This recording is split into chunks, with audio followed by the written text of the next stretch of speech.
Bare necessities. Simple bare necessities. Hello. Kind of look like that big fat bear, except for the hair and that old Walt Disney flick. What was it, Jungle Book or something like that? God, it's been decades since I've seen that. Um, Actually, I think it's been several decades when I was young. Um, Language and symbolism. Symbolism is its own language. I actually like to hit the points and talk about stuff that nobody talks about in any books or videos. Dr. Eke Kumraswamy actually gets extremely close, almost entirely accurate, in talking about symbolism. He himself knew 27 languages, and he wrote many countless books. And interestingly enough, his son, who was a friend of mine, Ramapi Kumaraswamy, I didn't know this, he didn't type like normal people type, so you'd think he wrote so many books. He actually typed with 2 fingers, which is quite miraculous to have written hundreds of articles and so many books to only type with 2 fingers. A lot of people have asked me the secret to learning a language, and the secret is rather simple. You actually can't process what something is in one language and try to translate it into another, like a dog, for example. So you see a dog and you know what a dog is in English, it's dog. You're like, well, the Russian word for that is sabak, or if you read sabak, well, sabak means English, and English means dog, and then you immediately conceive of a dog. You have to learn it the same way a child does, without any mental machinations or processing. And that's a superficial language, and I know many languages, but even if you understand the secret to learning a language, it still is a completely different type of processing than metaphysical symbolism. And this is the reason why all ancient, many reasons actually, but the primary reason why all translations from ancient Egyptian, like the Book of the Dead and whatnot, are just gibberish. I mean, you can kind of get where the flow is going if you read any translation of the Book of the Dead. For example, Egyptian hieroglyphics, but ultimately it doesn't convey any true meaning. And I've been dealing with this as a Pali translator now for over 20 years, and that of course is a different type of symbolism in a written language, in that case an ancient dead language, i.e. Pali. And things don't translate because people don't have a primer within their head, and you actually have to have a primer or a legend on the corner of a map. You could have all these little symbols on a map, but if you don't know what the symbols mean, it's like, well, there's this little teepee looking thing here, but I don't know what that means. Like, well, that means a camping spot. You have to have a legend down here to understand that. And all forms of symbolism require a legend, unless you have that basic legend within your head and you are a metaphysician or someone, I hate to say this word, spiritual, or someone that actually can see beyond words and cogitation of words. And nobody talks about this and nobody writes about this, and the last person that did so intelligently was Kumaraswamy back in the 40s, the 1940s. And the way you learn a language is you don't try to process it into your language, your natural tongue. You see something and you immediately, or hear a word in another language, you immediately know it is, okay, that word means this in English, and then you try, your mind can't listen to a spoken word in another language and process it like that. You will always be the worst person in understanding what is being said. You have to learn it the same way a child does, but symbolism, kind of like a child, but on a different sense, such that it doesn't require any mental machinations. You need even to be able to clearly understand what it is you're looking at. I was given this to me by somebody overseas many years ago. It's made out of silver, and it's a Buddhist symbol. It's actually a Vedic symbol, and it goes back since ancient Egypt. It's many cultures. It means exactly the same thing, but people will wear this around their neck. I don't wear it around my neck. It's of a wheel. The ancient Pali word for wheel, kaku, is the same word for eye, and of course the eye with the iris spokes kind of looks like a wheel. And then the nave of the wheel, that which you see and perceive the entire world, is this black hollow spot. Ancient wheels, the axles didn't move. The axle was fixed. What caused the movement, of course, was the horses or whatever would draw the carriage or the wagon, but the axle is the unmoved mover. the principle, kind of like the principle of light and illumination. Illumination is that which goes forth. Of course, we see the rays of the sun, which is exactly like the rays of a wheel. The extrinsic attribute, and of course out here we have the wheel of samsara, that which goes round and round and round. I'm pretty sure you probably know what the word samsara means. It means perpetual becoming and rebecoming, i.e. suffering. Samsara literally means to go round and round and round. So we have this principle of this conjugate pair, and this is the reason why people say, why are you so interested in physics? I thought you were interested in metaphysics. And that it's completely ridiculous to talk about physics and metaphysics as stupid as talking about the head side of a coin versus the tail side of a coin. There's all the silver of the coinage, not that this is silver. Principle and attribute, this conjugate pair. The rim of the wheel and the center of the wheel, which nothing is, the nave, that center, just like the eye. And we can't process this when we see, and by the way, ancient Egyptian hieroglyphs were not the lingua franca of your common dude walking around ancient Egypt.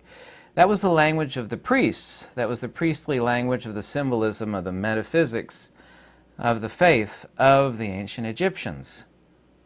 It was not the lingua franca. I mean, your common dude, there was a different script. I forget the name of the language of your common Egyptian person. They would kind of get it when they would look at the symbolism. You know, they could kind of get it, but it was not the language of your everyday man. It was not the spoken word of your everyday person in ancient Egypt.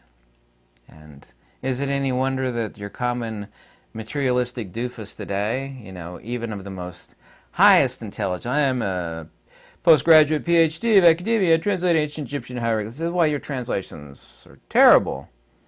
Or absolutely terrible. Any translation from ancient Egyptian hieroglyphics is abysmal. It's a lot of gibberish. About 75% of it is gibberish. I don't know if you've ever read translation from ancient Egyptian, but they're absolutely horrible. I see this stuff in literary symbolism in ancient Pali. It's translated as, you'll see in Tibet, they'll actually turn these silver wheels, and inside them will be suttas. They call it turning of the wheel of the law. And it's taken from the ancient Pali word Cakravartan, which is unfortunately transliterated precisely, however inaccurately. It'll say Gautama, or the Buddha is meant, is the wheel turner. So you have this idea of some, terrestrial yet supernatural being turning the wheel of the law. It actually doesn't say that in Pali, and the nuance is incredibly important. It doesn't say, is the wheel turner. It says that Gautama is literally the unmoved mover, the axle, as in the ancient chariots and vehicles of their time where the axles didn't move, as opposed to our vehicles where the axles do move. It says not wheel turner, it says, is that which turns the wheel. In other words, standing in the absolute, the hollow center, where all possibilities exist, not where all potentiality exists, which is, of course, at the spikes and the periphery of the wheel. So Cakravartan doesn't say wheel turner, and all translations say that.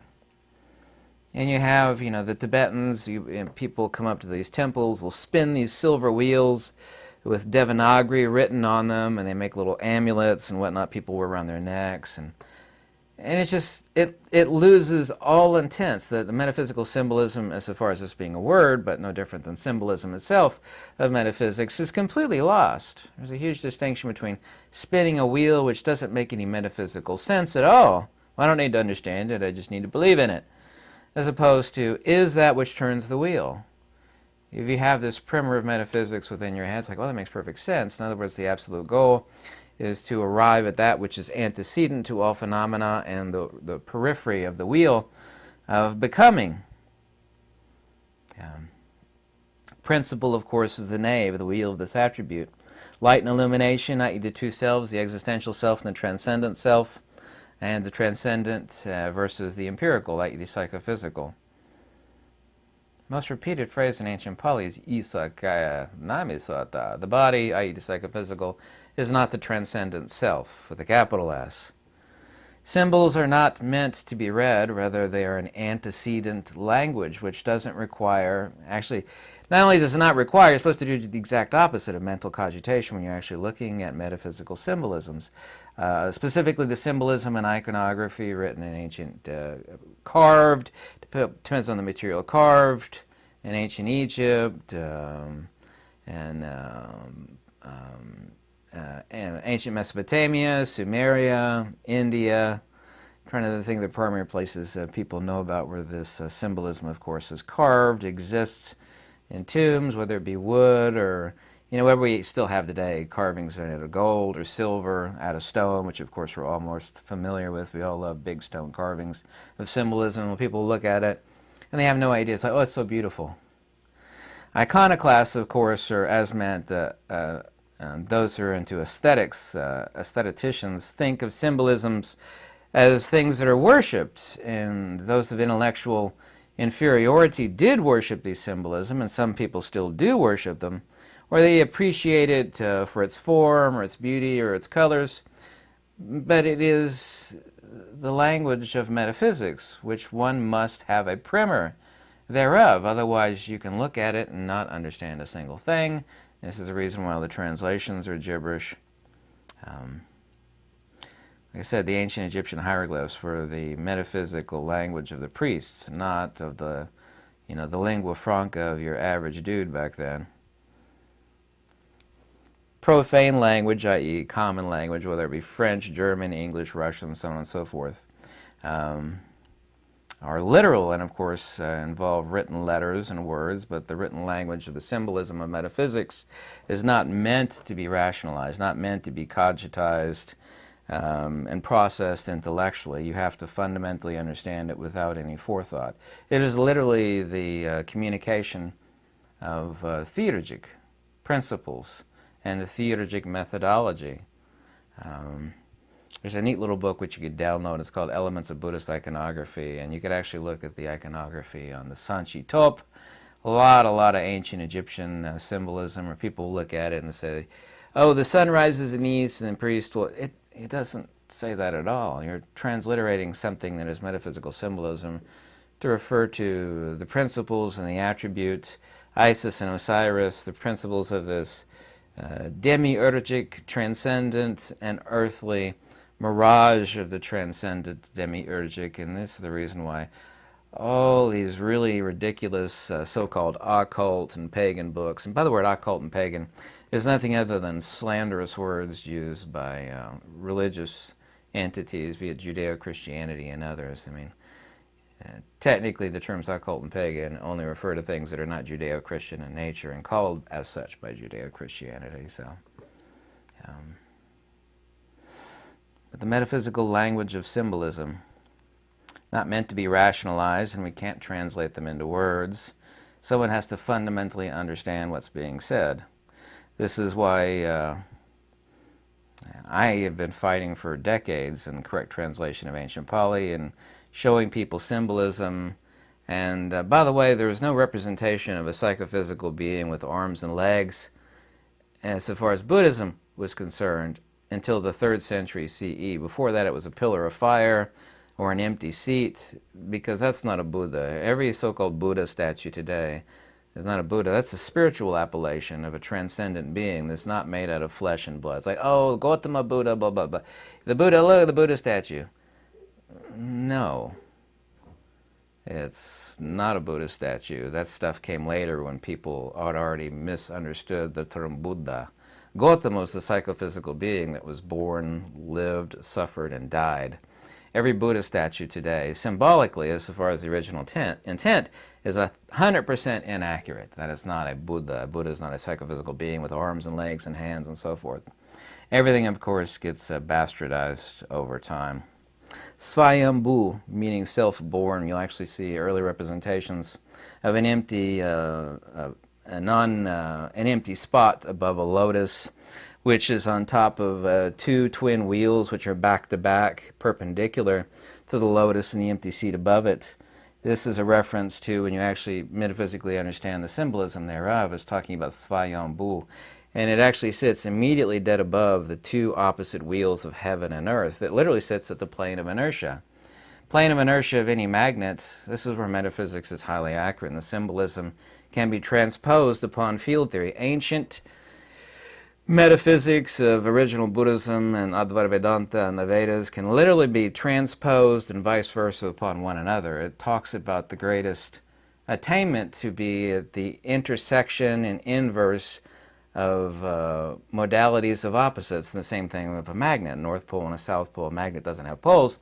It has the inverse of counter space. It talks about sitting at the plane of inertia between opposites.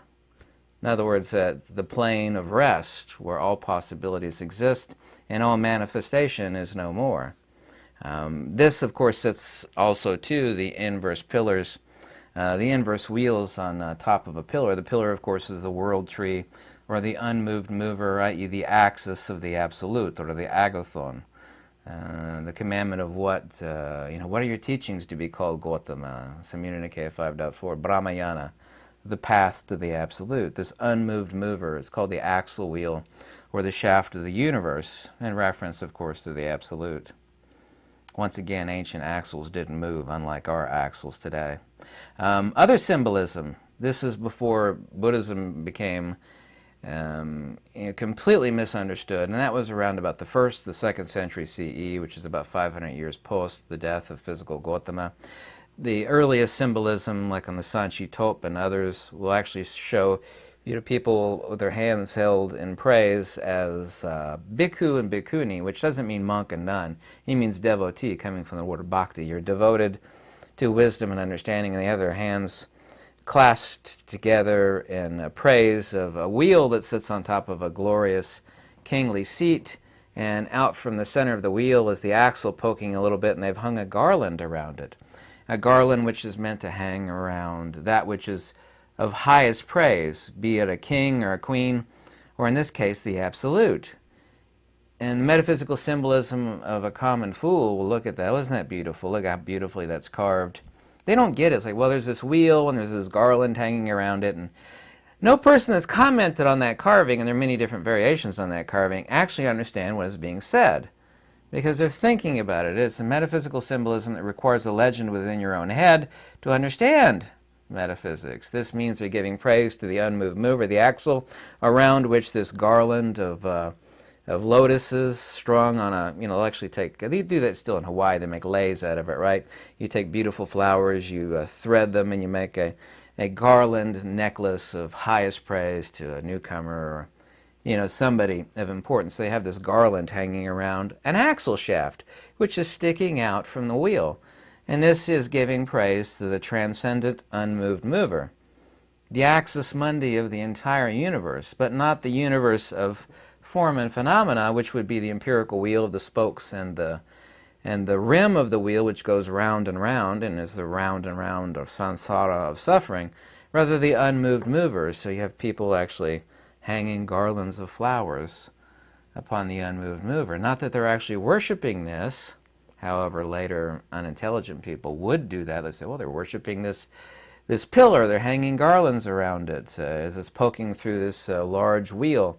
It's like, no, that's not what's going on. That's not what's going on at all. It's meant to be the communication tool of metaphysics and what is commanded of the earthly being to engage in theurgy and disubjectification from psychophysicality of the round of becoming, the wheel and the primordial agnosis, which would be the spokes which lead to the rim of the wheel. So there's all sorts of symbolism like this, and people don't get symbolism. There's a book written by Rene Guénon called Symbolism, and it's just absolutely horrific. And I've been through, oh Lord, hundreds of books on symbolism. They're all garbage. There's only a couple that are actually any good, but they're all total garbage. They miss the point. They don't understand what symbolism is about, how it is meant to be directly understood, intuited. They absolutely don't get it at all. There's an ancient artifact from ancient China. It's found in some tombs of some high personages. It's called the Tsung. What it is, it's an axle hub, and it's made out of jade. So it's what you would actually stick in the middle of a wooden wheel or cart that would actually be low friction against the axle that fits in there. It's an axle hub. It's called the Tsung. And they say, well, we found this new. It's made out of jade. It's really beautiful. I have no idea what it is. It's this jade representation of the transcendent connector point between the axle of the world wheel, the unmoved mover, meaning the absolute, and the wheel of becoming and of life. It's an axle wheel made out of jade. Of course, in ancient Chinese, jade means immortality. So the symbolism is incredibly important, and yet it's just sitting in a museum, shelves. Oh, we found this. We know it kind of looks like it's an axle wheel, but we don't know what it is. You know exactly what it is. It's called the Tsung. We have all sorts of different symbolism that people don't get to. I mean, when I tell people 4 has always been a number which represented death and time, it's like, well, how does time and 4 represent death? Like, well, 4 is the only number that doesn't exist in the first 5 digits of the Fibonacci sequence, 1, 1, 2, 3, 5. 4 means death in Japanese, Chinese, and a few other languages. 4 is the number for time. Anything that partakes of time partakes, of course, of death. So this is the reason why 4 means both time and death. 6 means excess. The tripartite excess, or excessius, is a word, but it's also too a number. Greek letters also too mean numbers. Well, when you say this word excessius, it literally means 666. That's a number of man. It means the number of man is also a number, but it is excess. Every ancient culture said excess was death and evil. Death was excess was evil, on and on and on. Period. Throughout every ancient form of metaphysics. But it's also to a number, just as Greek letters add up to a number. But some of these letters, you string them together, they make words. And in Greek, the word is excessius. In Latin, it is excessius, nearly the same. In English, nearly the same too. Excess. Excess is death, death is excess, and excess is evil. One, of course, is the principle of limit and the agathon, or the absolute. Talk about the upside-down tree symbolism. Kumaraswamy wrote a great article about the upside-down tree. I actually added to it. We have the wheel, we have the cross, the torus, and the hyperboloid. But the secret language of symbolism cannot be transliterated into any language, French, German, English, Spanish, so on and so on. It's always horrible. And when some of the literary symbolism, like Cakravartan, the wheel turner, is like, no, it doesn't say that. Sure it does. I know how to translate this. No, it says, is that which turns the wheel. You have to have a legend. You have to have an understanding. These things are not secret. Like secret societies and their secret symbolism. Ooh, so many TV shows about that. It's not about that. It's not secret because it was made to be secret. It's secret because there is a barrier between the ignorance of common man and the transcendent wisdom that is required to look at these symbolism and know exactly what it's saying without processing them using words within your head. That is the secret language of symbolism. It's not secret intently. I mean, there are secret symbols in language. I mean, code that's written by people to keep other people from reading it, that's something different. These things are not secret by design. They are secret of their own accord because people don't have that vision. There's the earthly vision of reading words and processing them in your head, communicating with other people using words, and there's the symbolism of metaphysics, which most people definitely don't get. And these so-called smart people that have written books on symbolism, they're all horrible. There's a couple good ones, but only a couple. So this is the secret of symbolism. Anyway, if you want to contact me, my email is below. Let me know how I could help you. Any donation is always very warmly welcome. Or you tell me how much you hated it. I read every comment, and I hope you have a lovely weekend. Goodbye.